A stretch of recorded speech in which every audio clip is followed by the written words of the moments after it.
आज का पहला पाठ एजेकियल के ग्रंथ से लिया गया है। अध्याय 17, वचन संख्या है 22 से 24 तक।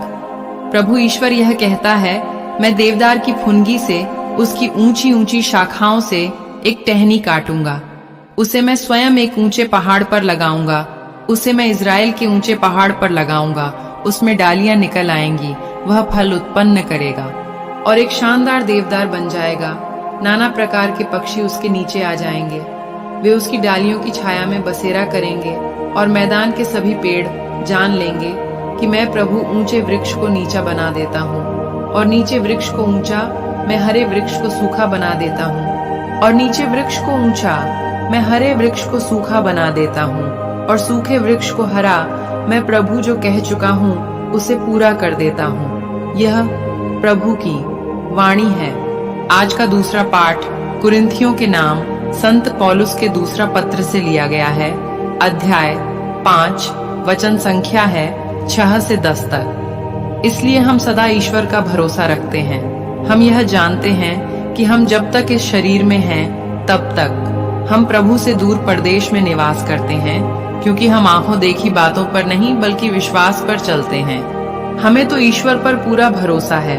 हम शरीर का घर छोड़कर प्रभु के यहाँ बसना अधिक पसंद करते हैं। इसीलिए हम चाहे घर में हों चाहे परदेश में, हमारी एकमात्र अभिलाषा यह है कि हम प्रभु को अच्छे लगे, क्योंकि हम सबों को मसीह के न्यायासन के सामने पेश किया जाएगा।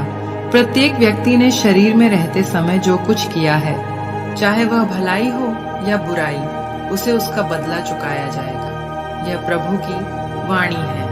आज का सुसमाचार संत मार्कुस के पत्र से लिया गया है। अध्याय 4, वचन संख्या है 26 से 34 तक। ईसा ने उनसे कहा, ईश्वर का राज्य उस मनुष्य के सदृश है जो भूमि में बीज बोता है। वह रात को सोने जाता और सुबह उठता है। बीज उगता है और बढ़ता जाता है, हालांकि उसे यह पता नहीं कि यह कैसे हो रहा है। भूमि अपने आप फसल पैदा करती है, पहले अंकुर, फिर बाल और बाद में पूरा दाना। फसल तैयार होते ही वह हंसिया चलाने लगता है, क्योंकि कटनी का समय आ गया है। ईसा ने कहा, हम ईश्वर के राज्य की तुलना किससे करें? हम किस दृष्टांत द्वारा उसका निरूपण करें? वह राई के दाने के सदृश है। मिट्टी में बोए जाते समय वह दुनिया भर का सबसे छोटा दाना है, परंतु बाद में बढ़ते बढ़ते वह सब पौधों से बड़ा हो जाता है और उसमें इतनी बड़ी बड़ी डालियां निकल आती हैं कि आकाश के पंछी उसकी छाया में बसेरा कर सकते हैं। वह इस प्रकार के बहुत से दृष्टांतों द्वारा लोगों को उनकी समझ के अनुसार सुसमाचार सुनाते थे। वह बिना दृष्टांत के लोगों से कुछ नहीं कहते थे, लेकिन एकांत में अपने शिष्यों को सब बातें समझाते थे। यह प्रभु का पवित्र सुसमाचार है। मनन चिंतन। यीशु ने अपने श्रोताओं को ईश्वर के राज्य के विभिन्न आयामों को समझाने के लिए कई दृष्टांतों का उपयोग किया। बढ़ते हुए बीज के दृष्टांत के माध्यम से यीशु हमें यह बताना चाहते हैं कि ईश्वर के राज्य की वृद्धि एक रहस्यमय प्रक्रिया है जो हमारे प्रयासों पर निर्भर नहीं करती। जैसे कि बोने वाला जो बीज को जमीन पर बिखेरता है और रात दिन सोता और उठता है और बीज अंकुरित होकर बढ़ता है, वह नहीं जानता कैसे। हमें भी अपने कर्तव्यों को अच्छी तरह से निभाने और प्रभु पर भरोसा करने के लिए बुलाया जाता है, जो हमारे लिए पृथ्वी से अनाज उत्पन्न करते हैं।